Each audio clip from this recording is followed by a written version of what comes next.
আমরা সকাল থেকে আপনাদেরকে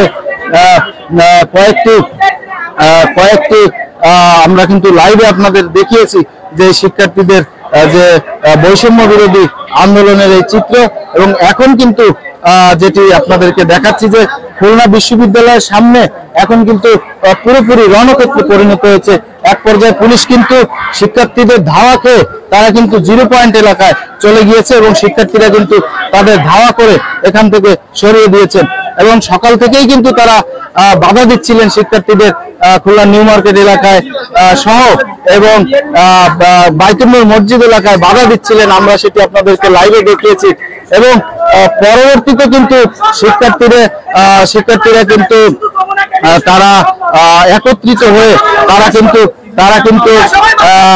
কিন্তু তাদের যে আন্দোলন কিন্তু তারা অব্যাহত রেখেছেন। এখন দেখছি যে খুলনা বিশ্ববিদ্যালয়ের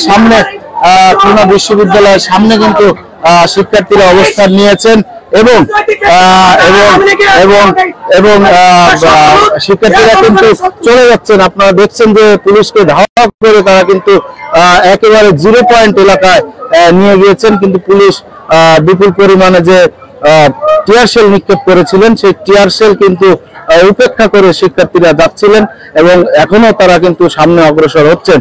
এবং সকাল থেকে কিন্তু নিউ মার্কেট এলাকায় আমরা প্রথম আপনাদেরকে দেখিয়েছি লাইভে যে শিক্ষার্থীদের সেখানে দাঁড়াতে দেওয়া হচ্ছিল না, শিববাড়ি এলাকায় দাঁড়াতে দেওয়া হচ্ছিল না, কিন্তু শিক্ষার্থীদের সেই বাধা শিক্ষার্থীরা উপেক্ষা করে কিন্তু এখন সেই মিছিলটি কিন্তু এখন খুলনা বিশ্ববিদ্যালয়ের সামনে চলে এসেছে এবং এখন তারা 0 পয়েন্টের দিকে অগ্রসর হচ্ছে।